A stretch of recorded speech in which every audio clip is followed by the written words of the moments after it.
দীঘায় এসে যে আমাদের এভাবে ঠকতে হবে সত্যি কোনোদিনও ভাবিনি। হাই ফ্রেন্ড, কেমন আছো তোমরা সবাই? আমি টিনা, আমার একটি ছোট নতুন ব্লগে তোমাদের ওয়েলকাম। এটা দীঘার সেকেন্ড ডে ভিডিও, আর ফার্স্ট ডে ভিডিওতে আমি আগে দিয়েছিলাম। তো সেকেন্ড ডেতে আমরা সকালে সবাই হোটেল থেকে স্নান সেরে আর সকালে ব্রেকফাস্টটা করে বেরিয়ে পড়েছিলাম। তো গাড়ি একটা আমরা বুক করে নিয়েছিলাম, ছোট টোটো গাড়ি। তো ওই গাড়িটা সবার প্রথমে আমাদের নিয়ে এলো কাজু বাদামের গাছ দেখানোর জন্য। তো এটা দেখো, কাজু বাদামের পুরো একটা বড় বাগান, আর এই যে গাছগুলো বড় বড় দেখতে পাচ্ছ, এই গাছগুলো হচ্ছে কাজু বাদামের গাছ। কাজু বাদামের বাগান আছে, কাজু বাদাম গাছও আছে, কিন্তু কাজু বাদাম নেই, কারণ এখন সিজন না, কিছুদিন আগেই তোলা হয়ে গেছে। তো এমনি গাছগুলো দেখে গেলাম। গাছ আমি ফার্স্ট টাইম দেখলাম, আর অনেক ইচ্ছা ছিল কি কাজু বাদামও দেখবো, কিন্তু কাজু বাদাম তো হয়নি। নেক্সট টাইম যখন আসবো তখন যদি থাকে তাহলে দেখবো। তো এই দেখো, এখানে অনেক গাছ আছে, অনেক গাছ আছে, কিন্তু বাদাম একটাতেও হয়নি। তো আমরা বেরিয়ে পড়ছি, কারণ এখানে কাজু বাদাম গাছ ছাড়া দেখার মতো সেরকম আর কিচ্ছু নেই। আর কাজু বাদাম যেহেতু নেই, শুধু গাছগুলো আছে, তো সেরকম আর টাইম ওয়েস্ট করে লাভ নেই। অনেক রৌদ্র হয়ে গেছে, আমরা অন্য কোথাও যাব, তাই জন্য বেরিয়ে পড়লাম। আমাদের গাড়ি দেখো ওখানে স্ট্যান্ডে, গাড়ি অপেক্ষা করছে স্ট্যান্ডে।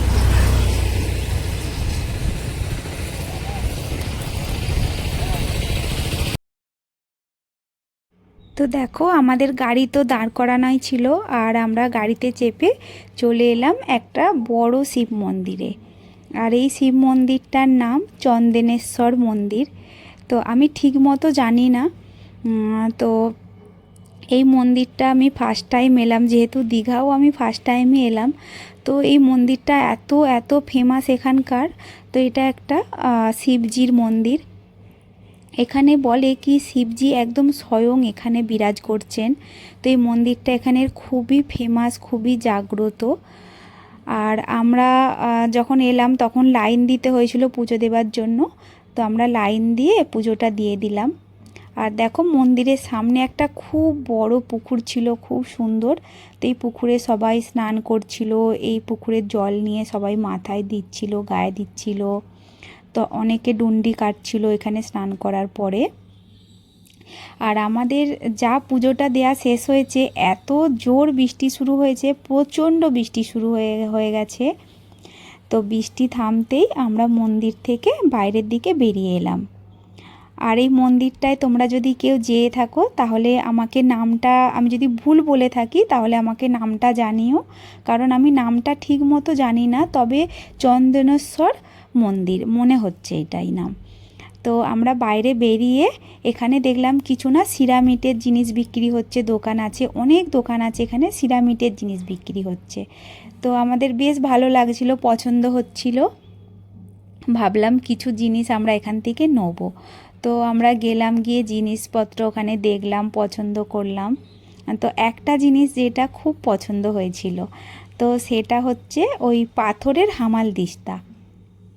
যেমন আমার বাড়ির, আমার না এরকম পাথরের জিনিস সিরামিটের খুব পছন্দ। দেখো আমার হাজব্যান্ডের হাতে আছে ওই গ্রিন কালারের হামালদিস্তা, তো ওটা খুব পছন্দ হয়েছিল।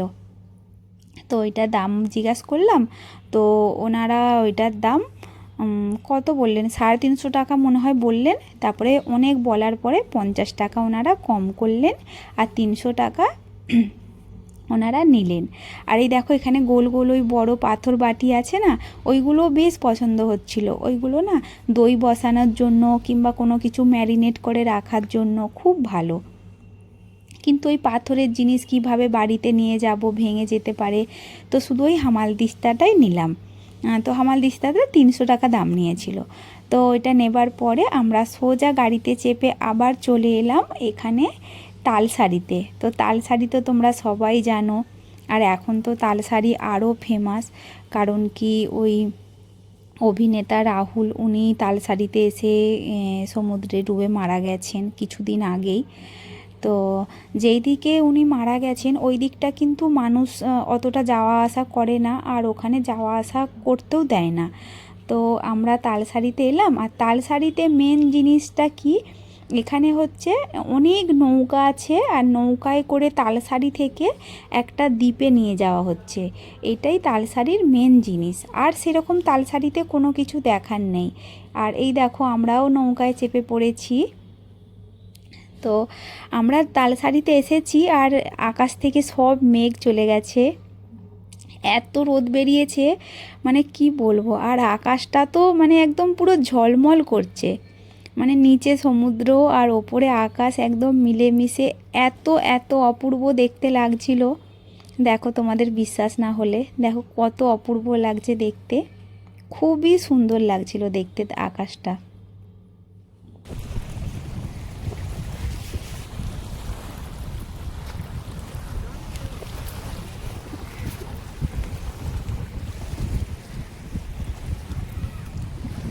দেখো পেছনে সমুদ্র আর সমুদ্র, আর এইদিকে জঙ্গল।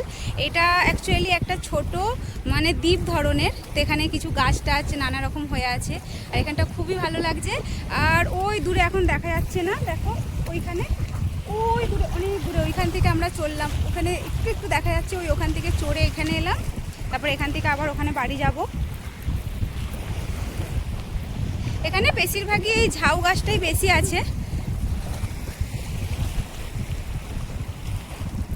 আর এখানে জলের ঢেউটা না অনেকটা কম, যেমন ওই সমুদ্রে ছিল জলের ঢেউটা অনেকটা বেশি, তো এখানে জলের ঢেউটা অনেকটা কম, এখানে মানে বালি টালি একটু বেশি। বেশ ভালোই লাগছে, হাওয়া দিচ্ছে খুব, একটু ছাওয়া ছাওয়াও আছে, গাছপালা আছে। রোদ্দুর তো আজ প্রচণ্ড বেরিয়েছে, আর একটু আগে তো দেখালাম কি হারে মেঘ হয়েছিল, পুরো আকাশ কালো হয়ে গিয়েছিল, কিন্তু এখন বেশ রোদ্দুর বেরিয়েছে। হ্যাঁ ঠিক আছে, বেশ ভালো লাগছে, এখানটা হাওয়া দিচ্ছে, খুব ভালো লাগে। ও ছাতা পড়ে গেল, অনেক ছাতা নিয়ে আসতে হয়েছে কারণ প্রচণ্ড রোদ্দুর। ছাতা কিছু কিছু জায়গায় কাজে লাগছে, কিছু জায়গায় এই যে এইভাবে হাতে নিয়ে ঘুরতে হচ্ছে। মিষ্টু কি করছো? দেখো এখানে শুরু হয়ে গেছে গাছ তোলা। তোমরা তো সবাই জানো আমার হাজবেন্ডকে, গাছ দেখতে পেলেই তা শুরু হয়ে যায়, কোন গাছে কি আছে না আছে, কোন গাছটা কেমন, এই গাছটা আমাদের এখানে আছে কি না সব দেখার জন্য।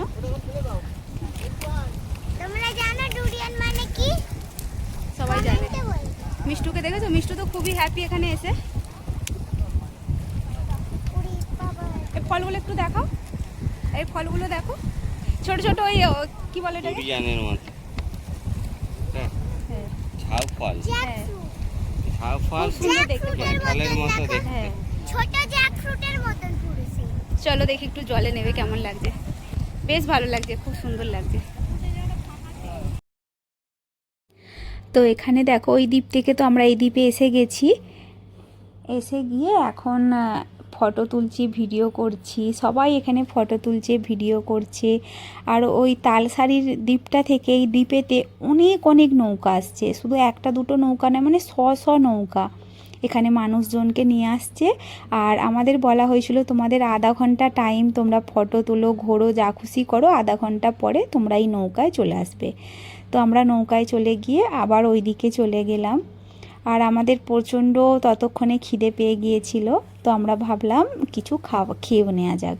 তো আমরা একটা হোটেলে ঢুকে এই দুপুরবেলা ছিল, তো আমরা ভাত ডাল সবজি মাছ এই সবই খেয়ে নিয়েছিলাম। তো আমরা দেখো এই হোটেলটায় ভাত টাত খেয়েছিলাম, তখন প্রায় ওই 12:30 বাজে। তো আমরা ভাবলাম এই সময়তে আর কি করব, ভাতই খেয়ে নেওয়া যাক। তো ভাত টাত খেয়ে আমরা চলে এলাম উদয়পুর বিচেতে। আর উদয়পুর বিচটা না আমার দেখার ভীষণ ইচ্ছা ছিল, ভীষণ, মানে উদয়পুর বিচটার আমি এত ভিডিও দেখেছি, আমার ওখানে যাবার ভীষণ ইচ্ছা ছিল। সবাই বলে কি ওখানে অনেক ধরনের মাছ বিক্রি হয়, আর মাছ এখানের মেন জিনিসই ওইটা। এখানে না ওই ছোট ছোট মতো যে দোকানগুলো রয়েছে ওখানে মাছ বিক্রি হচ্ছে, আর মাছ তোমরা ওদেরকে যেটা পছন্দ করে দেবে, মাছ কিংবা কাঁকড়া, ওরা তাড়াতাড়ি 10-15 মিনিটের মধ্যেই বানিয়ে তোমাদের দিয়ে দেবে। আর এখানে যে জলে চেয়ারেতে বসো আর জলেতে পাটা ডুবিয়ে তোমাদের পছন্দ মতো জিনিস খাও।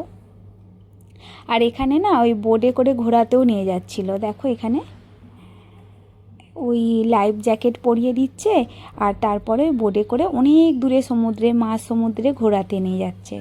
তো আমার তো এইসব জিনিসের প্রচণ্ড ভয়, আমি এইসব জিনিস একদমই পারি না। তো আমার ছেলে গিয়েছিল একমাত্র, আর আমাদের কেউ যায়নি।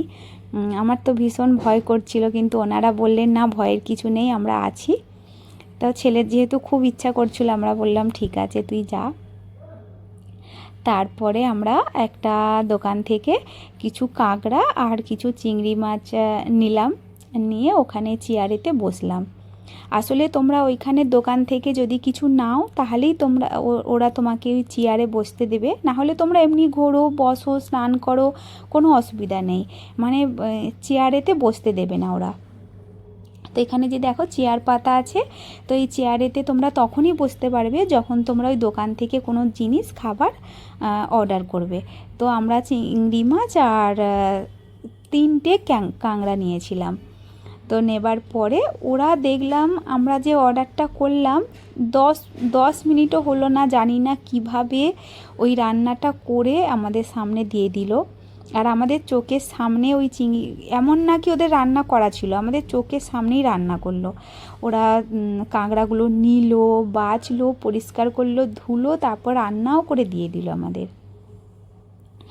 আর দেখো সত্যি এইটা মানে খুবই ভালো লাগছিল, কি জলে পা ডুবিয়ে আর ওই বাইরে সামনে সমুদ্র দেখতে দেখতে মাছ ভাজা খাওয়া, গল্প করা। তো এই জিনিসটা সত্যি খুব ভালো লেগেছে।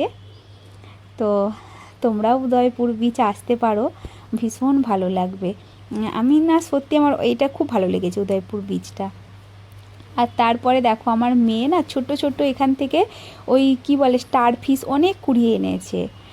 তো উদয়পুর বিচে যেখানে আমরা পা ডুবিয়ে বসেছিলাম, ধীরে ধীরে ওই জলটা না সমুদ্রের দিকে মানে নিচে যাচ্ছিল। তো যখনই জলটা নিচে চলে গেল তখনই এখানে না অনেক ছোট ছোট কাঁকড়া উঠেছিল, অনেক কাঁকড়া, মানে লাখে লাখে কাঁকড়া। আর কাঁকড়াগুলো সাইজ দেখো একদম এইটুকুটুকু। আর ওইটুকু কাঁকড়া এত জোরে ছুটছে, মানে আমরা ওদেরকে ছুটে ধরতে পারছি না। আমরা একদম দৌড়ে গিয়ে কাঁকড়াদের অনেক কষ্টে একটা দুটো ধরেছিলাম। তো ওরা ছুটে গিয়ে না ছোটো ছোটো গর্ত আছে, ওর ভেতরে ঢুকে পড়ছিল। আর তারপরে আমরা বাড়ি ফিরে এলাম। বাড়ি ফিরে এসেই দেখো আমরা যে হোটেলটা নিয়েছি তোমাদের তো দেখানো হয়নি। আমরা যে হোটেলটা নিয়েছি ওই হোটেল থেকে না আমাদের একদম এখন আমি হোটেলের ব্যালকনি থেকে ভিডিওটা করছি।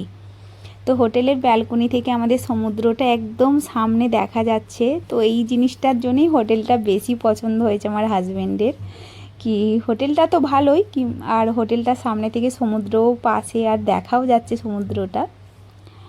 তো দেখো এটা এরকম 5টা 6টার সময় টাইম। তো আমরা হোটেলে এসে দুবারা স্নান সেরে নিয়েছিলাম, কারণ প্রচণ্ড গরমে বালি মানে ঘেমে গিয়েছিলাম। তারপরে আমি পরে নিয়েছিলাম একটা শাড়ি, আর এই শাড়িটা আমি স্পেশালি নিয়ে গিয়েছিলাম মন্দিরে যাব বলে, দীঘার মন্দিরে। তো আজকে এই শাড়িটা পরে আমাকে কেমন লাগছে জানিও। খুবই সিম্পল শাড়ি, আর শাড়িটা প্রচণ্ড হালকা, তাই ভেবেছিলাম দীঘায় গিয়ে পরবো। আর সত্যি কথা বলতে কি মানে ভগবানের কৃপায় মাঝে মাঝে বৃষ্টি হচ্ছিল, তার জন্য গরমটা না অনেক কম ছিল, কখনো প্রচণ্ড রোদ, কখনো আবার বৃষ্টি। তো আমরা চলে এলাম দীঘার মন্দিরে। তো দীঘার মন্দিরে এসে একটা আলাদা মানে ফিলিংস হচ্ছিল, খুব খুব ভালো লাগছিল। সত্যি কথা বলতে আমি পুরীও কোনো দিনও যাইনি, আর এই দীঘার মন্দিরও ফার্স্ট টাইম এলাম। তো আমার তো ভীষণ ভালো লেগেছিলো, ভীষণ ভালো লেগেছিলো। সন্ধেবেলা এসেছিলাম, তো একবার না দিনের বেলাও আসার খুব ইচ্ছা ছিল, কিন্তু টাইম হয়নি। আর দীঘার মন্দিরে আমরা এসে প্রবেশ করেছি, বাইরে প্রচণ্ড বৃষ্টি। তো দেখো এখানে সবাই বাইরে বেরোতে পারছে না, সব ভেতরেই বসে আছে, বাইরে বৃষ্টি হচ্ছে তার জন্য। দেখো সবাই এখানে বসে অপেক্ষা করছে বৃষ্টি থামার। তো বৃষ্টি যা থামলো, আমরা মানে কোনো রকমে বাইরের দিকে বেরোলাম, আবার বৃষ্টি, একটুকু দাঁড়াতে পারলাম না বাইরে। ইচ্ছা ছিল আজকে প্রচণ্ড ঘোরার অনেক রাত পর্যন্ত, কিন্তু না হলো না, আমাদের দৌড়ে দৌড়ে বাড়ি চলে আসতে হলো। তো বাড়িতে এসে আমরা হোটেলে এসে আমরা খাবার অর্ডার করেছিলাম। তো আমাদের হোটেলের নিচেই রেস্টুরেন্ট আছে ওনাদেরই, তো ওখান থেকে আমরা সবাই নিয়েছিলাম বিরিয়ানি। আর আমার ভাই যেহেতু চিকেন খায় না, তো ভাত আর মাছ ভাজা, আলু ভাজা, ডাল। তো আমরা ডিনার করে আর নেক্সট ডে আমরা ফিরে এসেছিলাম বাড়ি। তো আমার এই ভিডিওটা তোমাদের কেমন লাগলো জানিও। ভিডিওর একটু জিনিসও যদি তোমাদের ভালো লাগে তো প্লিজ ভিডিওটাকে লাইক করো আর একটা ছোট্ট কমেন্ট করে আমার ভিডিওর পাশে থেকো। বাই সবাইকে, সবাইকে রাধে রাধে।